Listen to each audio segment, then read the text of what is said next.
Hello, everyone. Welcome to Fearfully and Wonderfully Me, a podcast designed to help you become the leader you are destined to be. Welcome to today's episode, which is the third in a series I'm doing on the book I co-wrote with Mac. The book is called Change Happens, Leading Yourself and Others Through Change. And I wanted to do a short podcast series on some of the principles in the book because it's one of the most requested topics that we speak about. So if you haven't listened to the previous two episodes, you probably want to stop here, pause, and go back and listen to those. Definitely helps to listen to these podcast episodes in the series in order. So I would encourage you to do that. So today's episode is the third in a series, and I really wanted to drill down the two ways that we can deal with change, or the two ways that we can respond to change. Jim Rohn says, you must take personal responsibility. You cannot change the circumstances, the seasons, or the wind, but you can change yourself. That's something you have charge of. And I love that because what he's really saying is that when change happens, or when anything happens, we can either respond positively and proactively, or we can respond negatively and reactively. Now, what's the difference? When we respond proactive, it means responding based on natural laws and principles and our values, rather than responding reactively to the emotions in the moment. I've said this before, we are human and we have emotions and thoughts and feelings. The problem is those emotions, thoughts, and feelings aren't great leaders. And a lot of times when we respond based on those emotions of the moment or the feelings in the moment, they get us in trouble. I know I'm not the only one who's said or done something in the heat of the moment, in the snap of an eye, a blink of an eye, in the snap of a moment, and then later thought, man, I wish I had not said or done that. I know I'm not the only one. I mean, we all do it. We're human. It's just a fact that sometimes we respond to those emotions and feelings and they get us in trouble. I know I'm not the only one that it happened to. But the thing is that the more often we are able to proactively choose our response when change happens, the easier it is to increase our influence with positive, like-minded people. And that's important to think about because, it's almost like, because it's almost like a default. It's almost like a default when we are negative or reactive about something and we let our feelings just ooze out all over everybody. We're not increasing our influence with positive, proactive people. It really comes down to, think about it from your perspective. Is someone who's able to control themselves, control their temper, control their emotions, does that increase their influence with you? Absolutely. None of us want to be around someone who blows up at everything or everyone. None of us want to be around somebody who blames us for everything that goes wrong. We would much rather be around people who are positive and, accept responsibility. They don't blame us when something goes wrong in their life because, it's about increasing our influence, increasing our trust. I can trust someone who doesn't blow up and lose their temper with me much more than I trust someone who blows up and loses their temper over the least little thing. I don't trust that they have control of themselves. James Hunter uses the analogy of overcoming your inner 2-year-old. And I love that because by human nature, all of us are walking around with an inner 2-year-old that wants to just pitch a fit when things don't go our way. I mean, yeah, we want that inner 2-year-old inside of us wants to lay down on the ground and throw a temper tantrum and kick and scream until we get our way. But unfortunately, that doesn't really help us. It doesn't really accomplish anything. And when we lose control of the inner 2-year-old, we also lose influence with the people around us, the people who are watching us. And so when we every time that we can control that inner 2-year-old, respond positively and proactively, most of the time we'll find that all of the time we'll find that positive proactive response serves us so much better in the long term. It might not feel good in the instant, but it serves us better long term in getting where we want to go in life. I'll give you a personal example. Maybe let's just say you just had a bad day at work. You just had a crappy day at work. Everything that could have gone wrong went wrong. You missed a deadline. You deleted an important email instead of responding to it. Maybe you thought you responded to it, but it went to your outbox. Whatever. You got a demotion. Whatever happened. You just had like the worst day at work. And you come home, and so your emotions in the moment are you're stressed, you're tired, you're cranky, a little upset or emotional because things went wrong. And so you turn to some comfort food. Maybe you're like, man, I'm tired today. I don't feel like cooking a healthy dinner. I'm going to order pizza or Chinese takeout, and then I'm going to have a big bowl of ice cream. And so you eat a bunch of crap because your emotions in the moment just say, hey, I want to feel good. I want some things that taste good, that make me feel good. I'm going to eat some food that makes me feel good. And so you do. You have the pizza, you have the ice cream.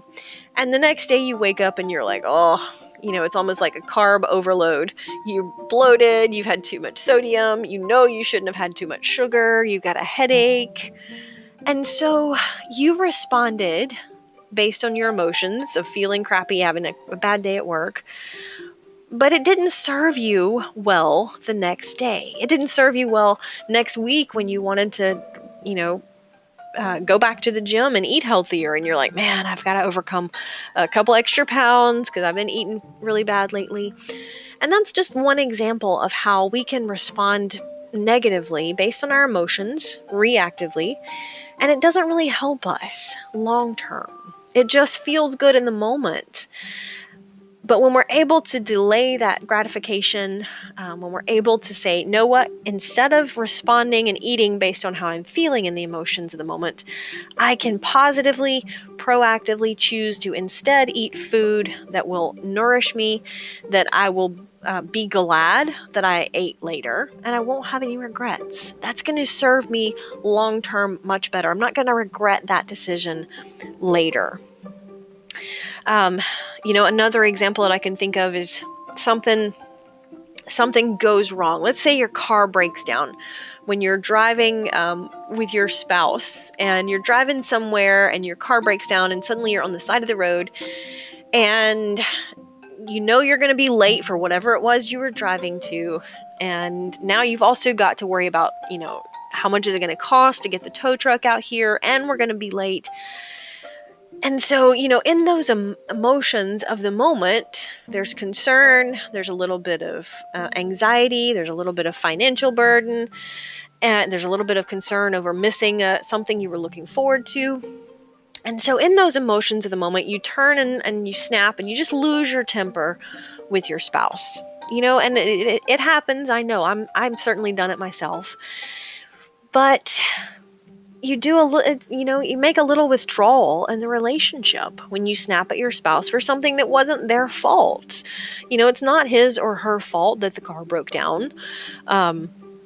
It's just something that happened, and you lost your temper at them about it. And so you don't increase your trust in that relationship. You don't increase your influence in that relationship. In fact, you damaged it a little bit. Now, sure, later you can say, hey, I'm sorry I snapped at you. I really didn't mean to.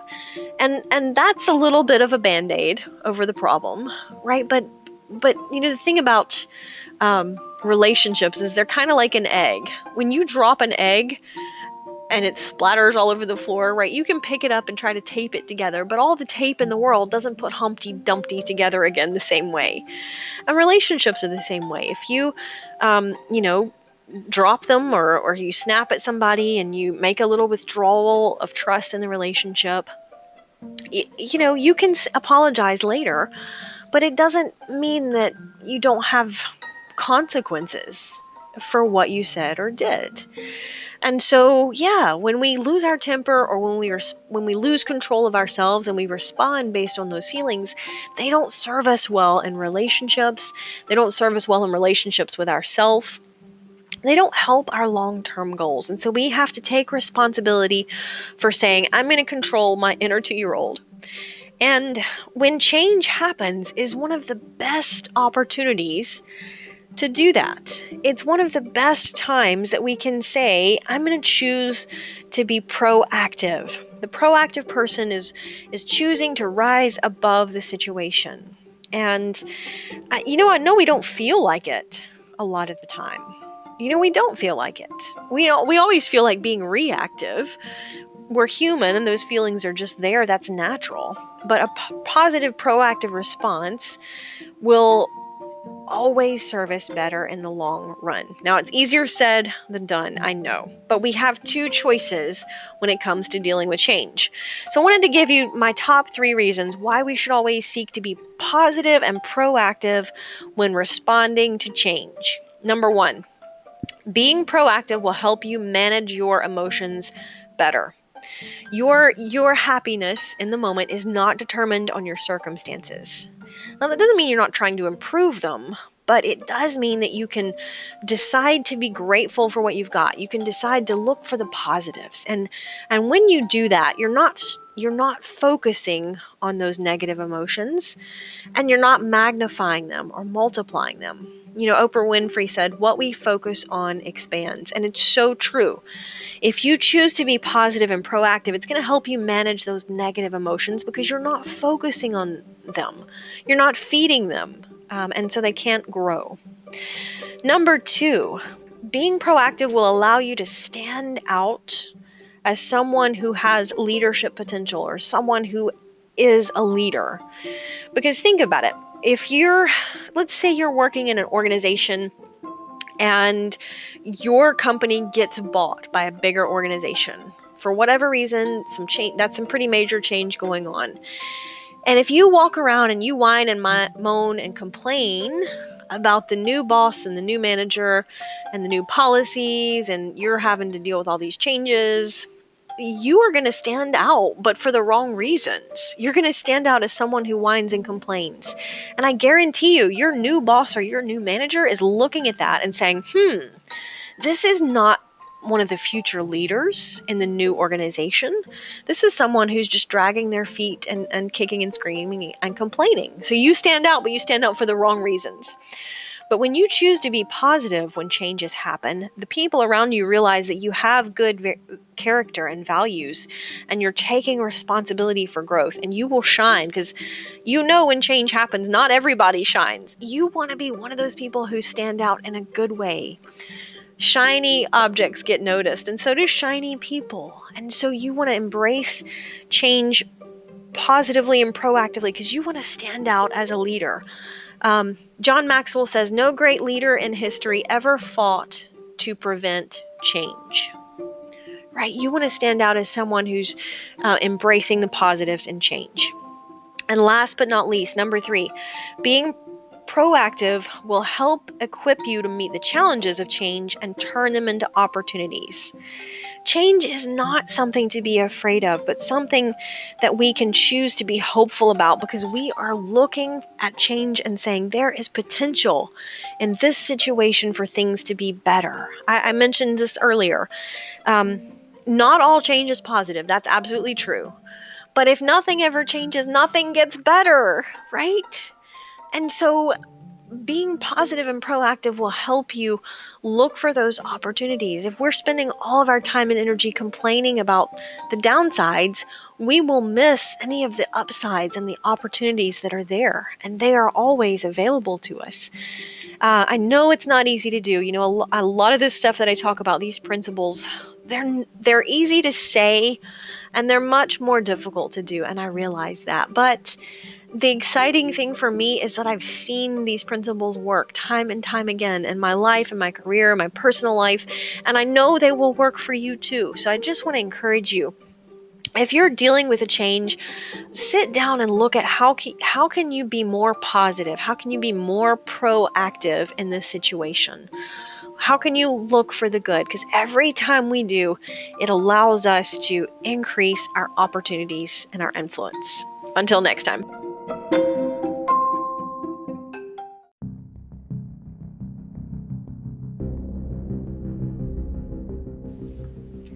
Hey everyone, if you've enjoyed this podcast episode that is based on the book Change Happens, Leading Yourself and Others Through Change that I co-wrote with my husband, Mac Story, you can find details, more about the book, more about our speaking programs on this topic. Jump on my website, riastory.com/change. So that's riastory.com/change. And you can find a link from that. You can order the book right there from either the website or from Amazon. If you've got Amazon and you like Prime, free shipping, you can order it directly from Amazon, but you can also get it from my website if you'd rather have a signed copy.